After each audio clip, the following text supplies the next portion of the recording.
வாங்க ஃப்ரெண்ட்ஸ், வணக்கம். குறைஞ்ச முதலீட்டில் அதிக லாபம் சம்பாதிக்கலாம். மாட்டு பண்ணையில் லாபமா நஷ்டமா? நிறைய பேர் மாட்டிலலாம் ஒன்றும் வருமானம் கிடையாது அப்படின்னு சொல்கிறாங்களே, நம்ம எப்படி மாட்டு பண்ணை வைக்கிறது அப்படின்னு யோசனையில் இருக்கீங்க. நீங்கள் மாட்டு பண்ணை வைக்க போகிறீங்களா? தெரிஞ்சுக்க வேண்டியது என்னென்னாக்கா, எது போல் மாடு வாங்கலாம், எந்த மாடு பால் நல்லா இருக்கும்.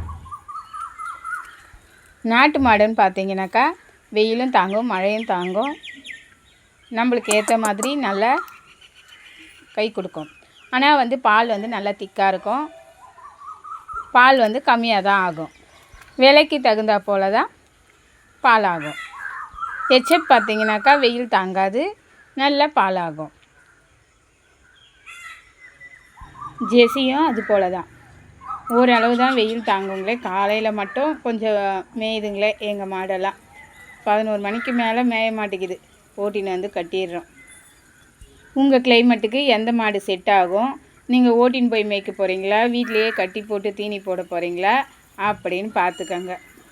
கவர்மெண்ட் சொசைட்டியில் ஊற்றினாலும் 35 ரூபா லிட்ரு, தனியார் கேன் பால்கார்கிட்ட ஊற்றினாலும் 35 ரூபா லிட்ரு. எந்த பாலாக இருந்தாலும், நாட்டு மாட்டு பாலாக இருந்தாலும் சரி, ஹெச்எப் பாலாக இருந்தாலும் சரி, இப்படி தான் இங்கெல்லாம் வாங்குகிறாங்க. நீங்கள் டவுனில் இருக்கிறீங்க, நாங்களே நேரடி சப்ளை பண்ணிக்கிறோம் அப்படின்னு சொல்லிவிட்டு நீங்களே சப்ளை பண்ணிங்கனாக்கா 45 ரூபா லிட்ரு போதுங்களே, எந்த மாட்டு பாலாக இருந்தாலும் சரி. அதுவே நாட்டு மாட்டு பால் 80 ரூபாலேருந்து 100 ரூபா வரைக்கும் போதுங்களே. அதுபோல் நீங்களே ஃபஸ்ட்டில் செய்கிறீங்க, பண்ண வைக்க போகிறீங்க அப்படின்னாக்கா அதிக முதலீடு வைக்காதீங்க. கம்மியான முதலீட்டில் மாடு வாங்குங்க. ஃபஸ்ட்டில் கம்மியாகவே பால் கறக்கட்டும். அப்போ உங்களுக்கே தெரியுங்களே மாட்டுக்கு என்னென்ன பிரச்சனை வருது, பால் எப்படி இருக்குது, நம்ம எங்கே கொடுக்கலாம். நம்ம எடுத்த உடனே போயிட்டு நம்ம பால் சப்ளை பண்ணுறோம் அப்படின்னாக்கா எல்லோரும் வாங்குவாங்களான்னு தெரியாது. அதனால் நீங்கள் ஃபஸ்ட்டில் 10 மாடு வாங்குகிற பிளான் இருந்ததுனாக்கா நீங்கள் 6 மாடு வாங்குங்க. அப்போ தான் உங்களுக்கு தெரியுங்களே. ஒரு மாட்லேயும் ஹெச்எப்பில் 2 மாடு வாங்குங்க, நாட்டு மாட்டில் 2 மாடு வாங்குங்க,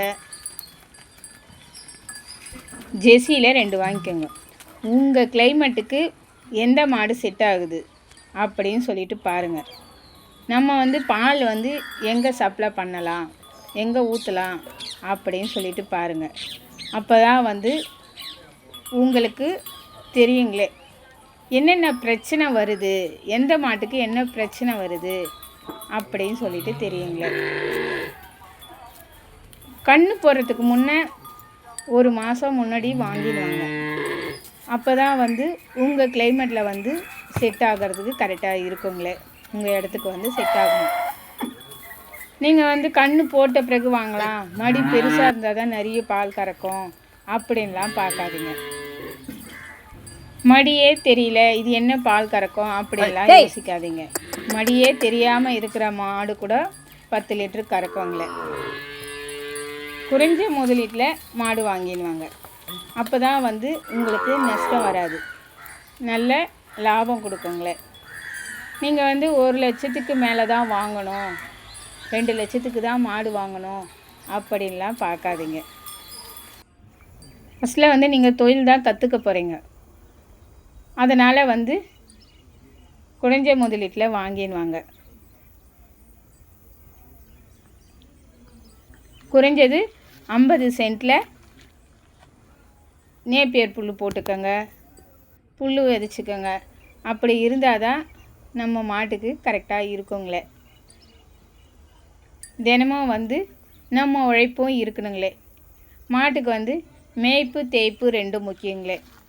தினமும் மாட்டை நம்ம குளிப்பாட்டணும், புல்லும் முக்கியங்களே. அப்படி இருந்ததுன்னா நீங்கள் எதிர்பார்க்குறத விட அதிகமான பால் கொடுக்குங்களே உங்களுக்கு.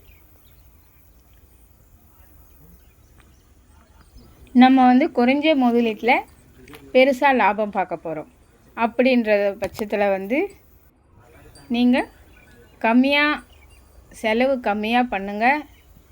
வாங்கின்னு வந்து உங்கள் உழைப்பில் பாருங்கள்.